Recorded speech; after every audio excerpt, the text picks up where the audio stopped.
आज के इस वीडियो में हम एक ऐसे तरीके को सीखेंगे जो हमारे प्रेजेंट के साथ हमारे फ्यूचर को भी सुरक्षित करने की ताकत रखता है।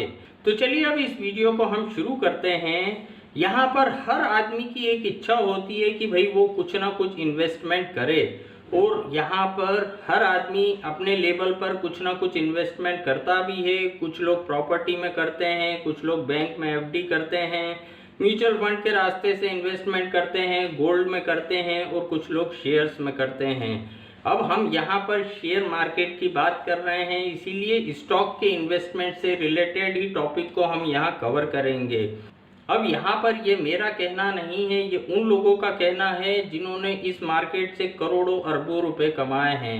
उनका कहना ये है, अगर हम इस मार्केट में एक लॉन्ग टर्म के लिए इन्वेस्टमेंट करते हैं तो यहाँ पर हमें ऐसा रिटर्न मिलता है कि जिसकी हम कल्पना भी नहीं कर सकते, और पास्ट में कई स्टॉक ने ऐसे एग्जाम्पल सेट करे हैं। अगर हम यहाँ जाके चेक करेंगे खुद को पता चलेगा। अब यहाँ पर काफ़ी लोग ऐसे हैं जिनके कोई गवर्नमेंट जॉब नहीं है। ऐसा नहीं कि वो 60 के होंगे उसके बाद वो रिटायर हो जाएंगे, गवर्नमेंट से उनको पेंशन मिलता रहेगा, उनका काम चलता रहेगा। हमें हमारे प्रेजेंट के साथ हमें हमारा फ्यूचर को भी सुरक्षित करना है, तो हम किस तरीके से कर सकते हैं। अब यहाँ पर मैं भी अपने फ्यूचर के लिए कुछ स्टॉक में इन्वेस्टमेंट करना चाहता हूँ। मान लो 20 साल के लिए मैं इन्वेस्टमेंट करना चाहता हूँ। आज की डेट में मेरी एज है 40 और मैं 60 ईयर तक के लिए कुछ स्टॉक में इन्वेस्टमेंट करना चाहता हूँ। लेकिन यहाँ पर मुझे रिटर्न कब मिलेगा? रिटर्न मुझे तब मिलेगा जब 20 साल बाद मैं उस शेयर को बेचूंगा। लेकिन यहाँ फ्यूचर के साथ मेरी प्रेजेंट की भी रिक्वायरमेंट है, प्रेजेंट में भी मुझे पैसे की ज़रूरत है। तो मैं ऐसा क्या कर सकता हूँ कि मेरा फ्यूचर भी सेफ हो और प्रेजेंट में भी कुछ एक रेगुलर अर्निंग मुझे हो। अब यहाँ एक एग्जाम्पल के साथ मैं आपको समझाऊंगा तो आपको समझने में काफ़ी आसानी रहेगी। मान लो कोई स्टॉक 50 रुपए का है, वो एफ&ओ का स्टॉक है, और मुझे लगता है इस स्टॉक को अगर मैं 20 साल के लिए लेके रखता हूँ तो ये 500 का हो सकता है या 5000 का हो सकता है। तो यहाँ पर उस स्टॉक को जो भी उसका फ्यूचर में लॉट साइज है, मान लो उस स्टॉक का फ्यूचर में लॉट साइज है 10,000 का, तो 10,000 शेयर मैंने कैश में लेके रख लिए। अब यहाँ पर हर महीने मेरा एक काम होता है, एक लेवल का प्रिडिक्शन करना कि ये शेयर इस महीने इस एक्सपायरी तक किस लेवल के ऊपर नहीं जा सकता। मान लो मैंने प्रिडिक्ट करा कि ये शेयर इस महीने इस एक्सपायरी तक 60 के ऊपर नहीं जा सकता। यहाँ मैंने देखा 60 स्ट्राइक प्राइस के कॉल ऑप्शन का रेट मान लो 5 रुपए का चल रहा है, उस कॉल ऑप्शन को मैंने 5 रुपए पर राइट कर दिया।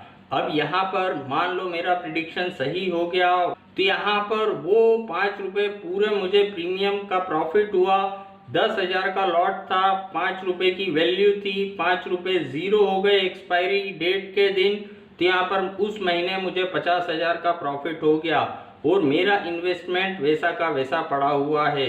इस तरीके से हर महीने एक लेवल का मैं प्रिडिक्शन करता हूँ और एक out of money call option को राइट कर देता हूँ। जिस भी प्राइस का वो कॉल ऑप्शन रहता है उतना प्रॉफिट अगर मैं सही रहता हूँ तो उस महीने मुझे मिल जाता है। मेरा इन्वेस्टमेंट वैसा का वैसा पड़ा है। अब यहाँ पर कई सवाल हमारे दिमाग में आते हैं, एक एक सवाल का मैं जवाब देता हूँ।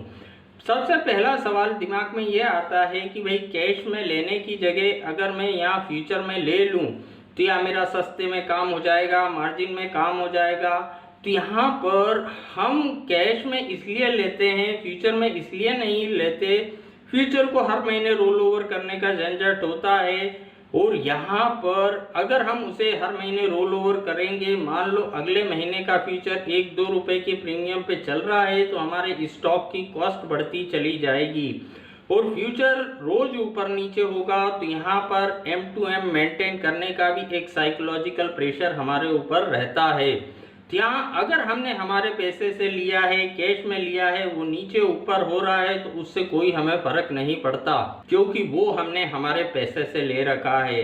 अब दूसरा सवाल हमारे दिमाग में आता है कि भाई शेयर नीचे चला गया तो क्या होगा, ज़्यादा नीचे चला गया तो क्या होगा। अब यहाँ पर एक एग्जाम्पल मैं बताता हूँ। इंडिया में ऐसा कोई घर नहीं है जिसके घर में गोल्ड नहीं है, चाहे नाक का हो, कान का हो, गले का हो, अंगूठी हो। हर घर में गोल्ड होता है, चाहे थोड़ी क्वांटिटी में हो या ज़्यादा क्वांटिटी में हो। गोल्ड के रेट भी रोज़ ऊपर नीचे होते हैं। कई दिन गोल्ड हजार हजार रुपए भी गिर जाता है, लेकिन इंडिया में कभी भगदड़ नहीं मची कि गोल्ड के रेट नीचे जा रहे हैं, लॉकर से निकालो, उसे बेचो। क्यों? क्योंकि वो एक फंडामेंटल स्ट्रॉन्ग प्रोडक्ट है। तो यहाँ पर स्टॉक का सिलेक्शन करते समय हमें फंडामेंटल का विशेष ध्यान देना चाहिए कि इन फ्यूचर 20 ईयर तक के लिए उस स्टॉक को हमें होल्ड करना है। तो फंडामेंटली स्ट्रॉन्ग स्टॉक होना चाहिए। थोड़ा सा अच्छा से एनालिसिस करके ही स्टॉक को हमें फाइनल करना चाहिए, ना कि इस तरीके से फाइनल करना चाहिए 500 रुपये का था 50 रुपये में मिल रहा है, इसे ले लेते हैं हम। तो स्टॉक फाइनल करते समय फंडामेंटल का ध्यान रखें। तो स्टॉक नीचे भी जा रहा है तो ठीक है, 1 साल 2 साल वो नीचे रहा, हम कंटिन्यू ऊपर के out of money call right करते जा रहे हैं। साल भर बाद ऊपर आएगा, 2 साल बाद ऊपर आएगा। कोई शाम तक के लिए उस स्टॉक को हमने लेके नहीं रखा, 20 साल के लिए हमने उस स्टॉक को लेके रखा है।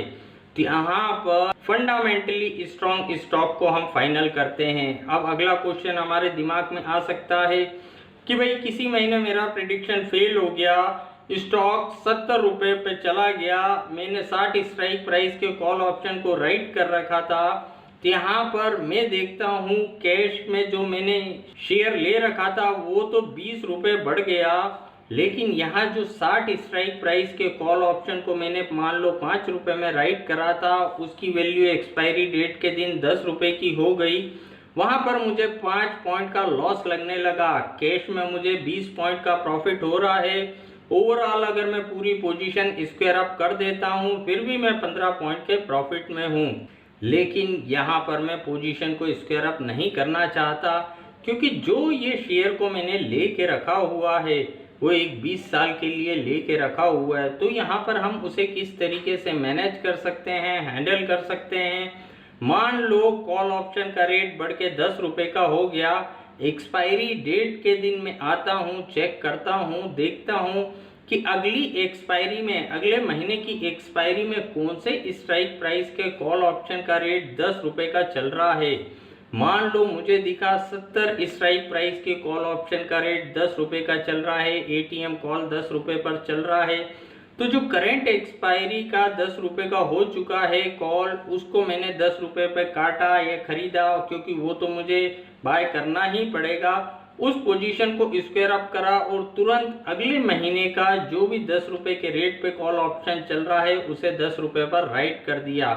यानी 10 में लेके 10 में सेल कर दिया, मेरी जेब से 1 रुपया नहीं लगा और यहाँ पर मेरी पोजीशन आगे बढ़ गई। मान लो अगले महीने वो स्टॉक 70 के नीचे रह गया तो यहाँ पर वो प्रीमियम का गेन मुझे हो जाएगा। तो हम यहाँ पर इसे इस तरीके से इजीली मैनेज कर सकते हैं। और यहाँ पर एक इनकम हमारी और होती है, अगर हम किसी अच्छी स्क्रिप्ट को लेके रख रहे हैं तो डेफिनेटली वो 20 साल तक हमें डिविडेंड भी देगी। वो एक तरीके से हमारी बोनस इनकम हो सकती है। और यहाँ पर ऑप्शन को जो हम राइट कर रहे हैं वो उसको इस तरीके से भी मैनेज कर सकते हैं। हमें लग रहा है कि इस महीने तेजी की पॉसिबिलिटी है तो भाई हम 60 की जगह 70 वाला कॉल ऑप्शन बेच देते हैं, 5 की जगह 2 रुपये में बिक जाएगा, कुछ ना कुछ तो प्रॉफिट हमें होगा। और अगर किसी महीने हमें लगा इस महीने इस स्टॉक में गिरावट हो सकती है, गिरावट हो रही है, तो भाई 60 की जगह हमने 55 वाला बेच दिया, 5 की जगह वो 7 में बिक जाएगा। तो यहाँ पर इस तरीके से भी हम ऑप्शन को मैनेज कर सकते हैं यहाँ पर। तो यहाँ एक रेगुलर इनकम के साथ हम हमारे फ्यूचर को भी सेव करते हैं और यहाँ पर ये एक हमारा लिक्विड इन्वेस्टमेंट होता है। बाय चांस साल 2 साल 5 साल में कभी सडनली हमें ऐसी कोई पैसों की आवश्यकता आन पड़ी तो हम यहाँ पर स्टॉक को सेल आउट करके 2 दिन में कैश हमारे पास आ जाता है। यानी यहाँ पर ये हमारा एक लिक्विड इन्वेस्टमेंट हुआ। अब यहाँ पर सबसे इम्पोर्टेंट बात जो होती है, काम करने वाले रास्ता ढूंढ लेते हैं और नहीं करने वाले बहाना ढूंढ लेते हैं। अब अगर मुझे यहाँ पर इस कॉम्बिनेशन पे काम नहीं करना तो यहाँ मैं ये कहूँगा मेरे पास कौन से 5 लाख रुपए हैं जो मैं इस कॉम्बिनेशन पे काम कर सकता हूँ। यानी 1 मिनट में मैंने नहीं करने का बहाना ढूंढ लिया और जो करने वाले होते हैं वो रास्ता निकालते हैं। मुझे कॉम्बिनेशन पसंद आया, मैं इस कॉम्बिनेशन में काम करना चाहता हूँ, मैंने मेरी स्क्रिप्ट को फाइनल कर ली। अब भले ही मेरे पास एक साथ इतना पैसा नहीं है, उस स्क्रिप्ट को धीरे धीरे करके मैंने कलेक्ट करना शुरू करा। 5 शेयर लिए, 10 लिए, 50 लिए, 100 लिए। जब जितनी कैपिटल है मेरे पास उतने स्क्रिप्ट को लेता गया और जब वो फ्यूचर के लॉट के बराबर कलेक्ट हो गए मेरे स्टॉक, तो यहाँ पर फिर मैंने कॉल ऑप्शन को बेचना शुरू कर दिया। यानी मैंने यहाँ पर रास्ता निकाल लिया काम करने का, अगर ये तरीका मुझे पसंद आया।